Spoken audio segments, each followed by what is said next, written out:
Salut les gens, bienvenue à Venice. Ici, c'est Los Angeles, la fameuse plage de Venice Beach.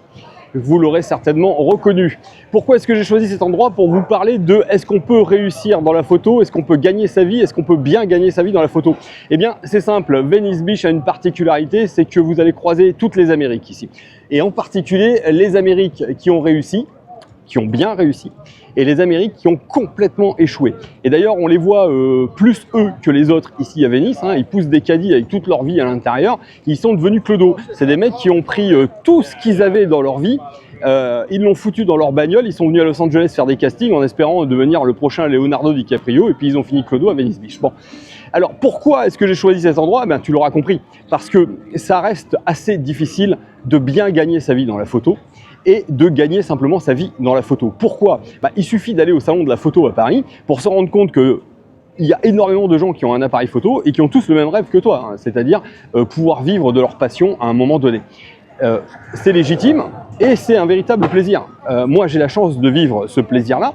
Je fais de la photo en me baladant et ça marche. Je les mets en galerie, ça se vend et ça me paye le prochain voyage. Donc, il y en a 1, 2, 3 par mois des voyages. Donc, tu vois qu'on peut bien gagner sa vie avec la photographie. C'est pas un souci. Mais comment ça s'est passé? Je vais te dire, ça s'est passé, je sais même pas comment. Un jour, j'ai fait un site internet, il y a un mec qui l'a vu, il m'a appelé, il m'a dit j'aime bien tes photos, on va les foutre en galerie et ça a débuté comme ça. Mais en fait, c'est un putain de coup de bol. Alors comment est-ce qu'on peut acheter des tickets de loterie pour espérer avoir un jour un coup de bol? Parce que c'est ça en fait, les décisions que tu prends dans ta vie, c'est autant de petits billets de loterie comme ça que tu vas acheter et qui vont te permettre de, Inch'Allah, peut-être avoir la chance un jour d'en avoir de la chance, d'accord?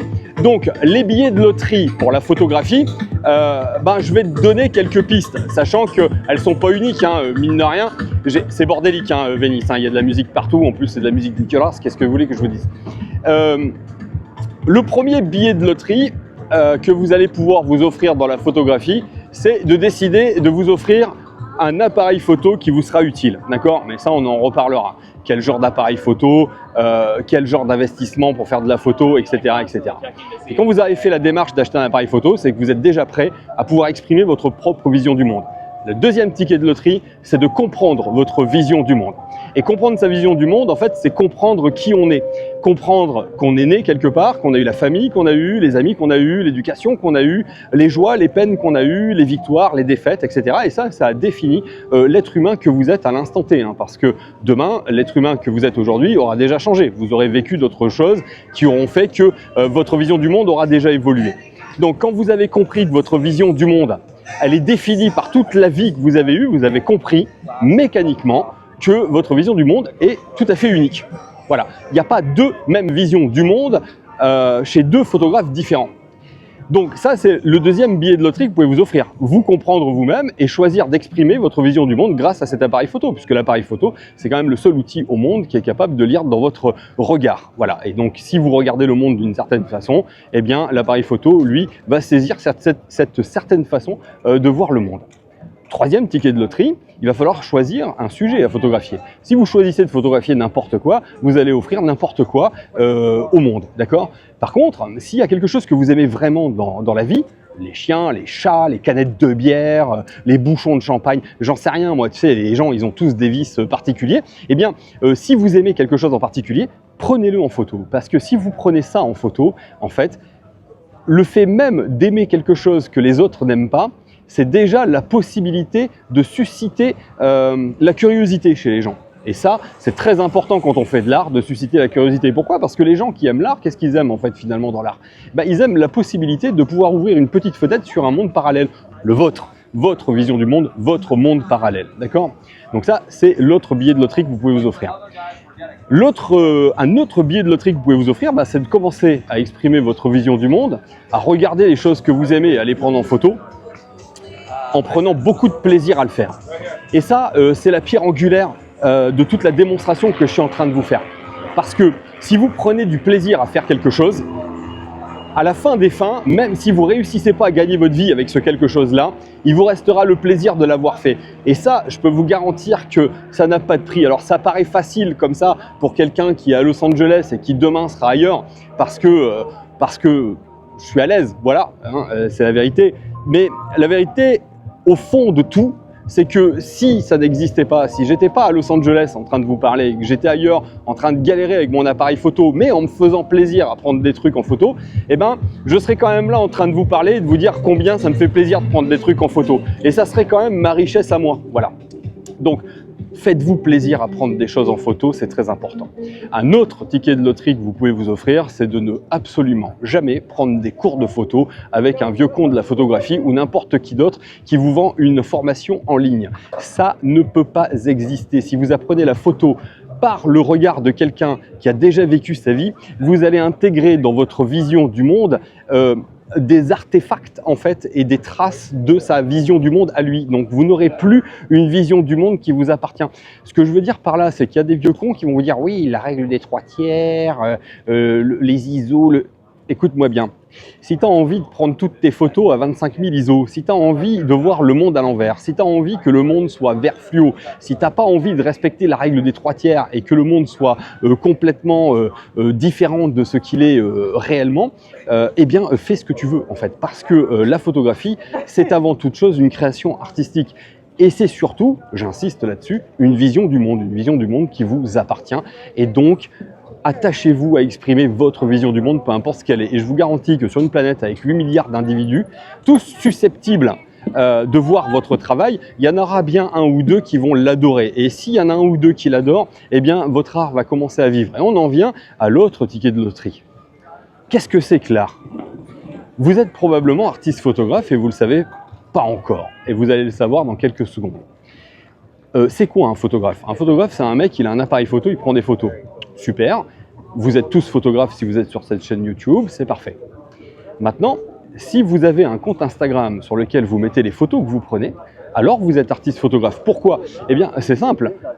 L'art, c'est le partage d'une vision du monde. Donc, votre photo, c'est votre vision du monde. Vous l'avez montré au moins à une personne et donc, cette vision du monde commence à vivre par elle-même. Et là, vous venez de créer de l'art. Donc, il va falloir que vous créiez de l'art, pardon. Pour diverses raisons. D'abord parce que ça fait plaisir. Secondement, parce que ça fait plaisir aux gens qui vont les regarder. Ou alors pas du tout, mais quoi qu'il en soit, ils n'ont qu'à aller voir autre chose quand ils sont convaincus que ce que vous avez créé ne les intéresse pas. Mais la plupart du temps, ça fait quand même plaisir aux gens qui vont vous suivre. Hein. Sinon, ils ne vous suivraient pas, ce n'est pas des teubés non plus. Et puis, derrière ça, eh bien, vous allez vous acheter le meilleur ticket de loterie qui soit dans tous les tickets de loterie que vous aurez cumulés. Parce que comment voulez-vous que quelqu'un tombe amoureux de votre vision du monde si vous ne le montrez pas? Donc, moralité, devenez artiste, montrez votre travail et prenez le risque que quelqu'un vous appelle un jour en vous disant « Tiens, j'ai une galerie, j'aimerais bien exposer ton travail ». Donc, vous avez compris, en fait, il n'y a pas de recette particulière pour gagner sa vie avec la photo. Il n'y a pas de recette particulière pour bien gagner sa vie. Il n'y a pas de recette particulière pour totalement échouer. D'accord? Il faut juste se faire plaisir à faire ce qu'on fait et laisser la vie, en fait, vous offrir ce qu'elle a à vous offrir, sans jamais lui en vouloir de ne pas vous offrir ce que vous avez fantasmé. Et d'ailleurs, je vous conseille vivement de ne pas fantasmer du tout à un avenir dans la photographie. Parce que si vous commencez à vous imaginer riche, ayant réussi, travaillant à ça, c'est-à-dire à votre passion, ben vous allez commencer à créer ce qu'on appelle un business plan, à vous dire qu'est-ce qui pourrait plaire, à quoi est-ce que je pourrais bien travailler. Et là, d'un seul coup, vous allez commencer à faire quelque chose qui ne vous fait pas plaisir. Et le billet de loterie le plus important, celui du plaisir, eh bien, vous allez vous en passer. Et généralement, quand on se passe du plaisir, eh bien, ça finit par se ressentir dans ses œuvres artistiques et ça fait plaisir à personne finalement et ça suscite l'échec. Voilà. Donc, reprenons depuis le début, essayons de condenser tout ce que je vous ai dit, c'est un peu de blabla, mais j'avais vraiment envie de partager ça avec vous parce que c'était une question assez récurrente de savoir est-ce qu'on peut réussir dans la photo. Eh bien, la réponse à ça est oui et absolument non. C'est-à-dire qu'il y a énormément de concurrence, il y a énormément de gens sur ce marché-là, donc il faut se singulariser pour pouvoir réussir. Et donc là, on en arrive au oui de la réponse. Oui, on peut réussir si on est singulier. Moi, j'ai toujours été singulier, j'ai jamais trop respecté les règles de la photographie. D'abord parce que j'en ai rien à foutre, secondement parce que j'ai pas le temps, et parce que finalement, j'ai toujours pris plaisir à prendre le monde tel que je le voyais moi. Voilà. Donc, j'ai toujours vécu dans les années 70. Donc, je prends un monde qui ressemble aux années 70, qui est cadré à la vas-y comme je te pousse, comme j'ai envie qu'il soit cadré moi, et je me fous de savoir si ça correspond à la suite de Fibonacci ou je sais pas quoi, comme autre connerie qu'on pourrait bien inventer dans un cours photo. Et voilà, ça a marché parce que j'ai eu du bol. J'avais pas mal de billets de loterie entre les mains et l'un d'entre eux a été tiré. D'accord ? Donc, ne prenez pas le risque d'échouer. Cumulez le maximum de billets de loterie.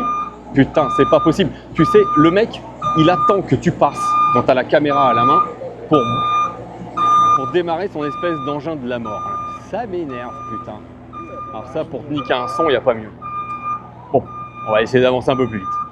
Voilà, bon, quoi qu'il en soit, je suis un petit peu arrivé au bout de ma démonstration. Je voulais simplement vous dire que, comme Vénice, parmi vous, il y aura des gens qui vont totalement réussir et il y aura des gens qui vont totalement échouer.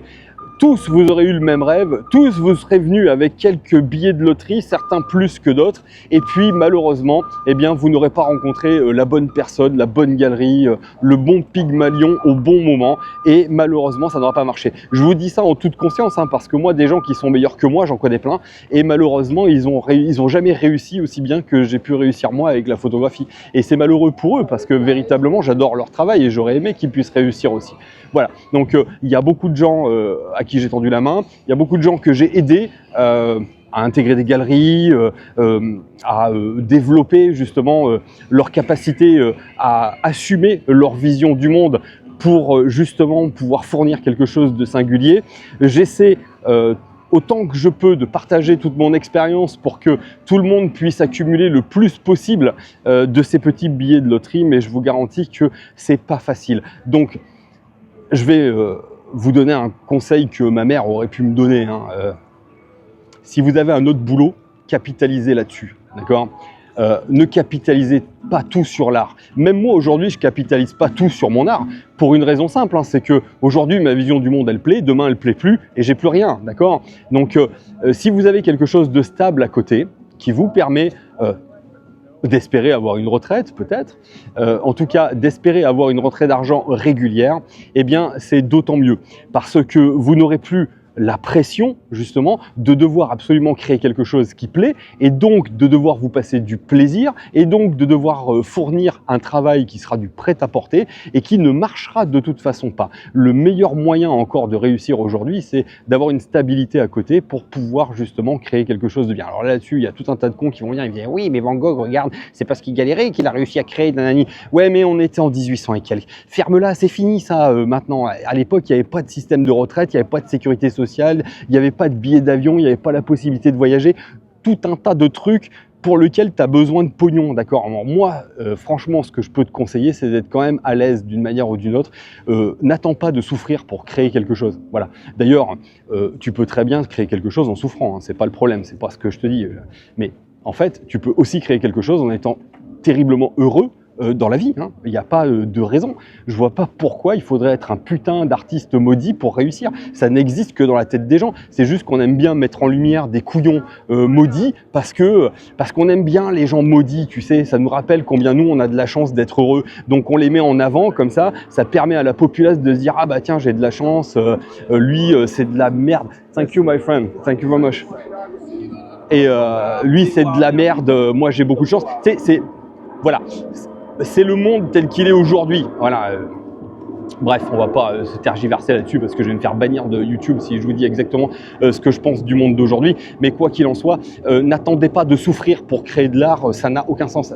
D'ailleurs, on fera des vidéos pour parler de tous les non-sens de la photographie, de toutes les conneries qu'on peut dire autour. Tu sais, il y a tout un tas de vieilles croyances comme ça qui traînent dans la photographie où les gens se disent ah oui, mais alors si j'ai pas un plein format, je vais pas réussir. Ah oui, mais si j'ai un micro 4/3, je suis pas un photographe professionnel. Et mais alors le photographe professionnel, c'est quoi d'après vous, hein? Un photographe professionnel, c'est un mec qui a inscrit à l'URSSAF. Voilà, c'est tout.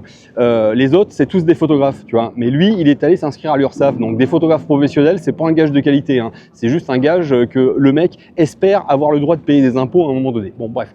Alors, je suppose que c'est plus malin d'ailleurs. Peu importe. Voilà. Donc, c'est le message que je voulais vous passer. Il y a bien des chances que vous réussissiez jamais dans la photo. Donc, faites-vous plaisir. Surtout, toujours faites-vous plaisir, parce que quand il ne vous reste rien, il vous reste au moins le plaisir de vous être fait plaisir. Et ça n'a pas de prix. Allez, à plus!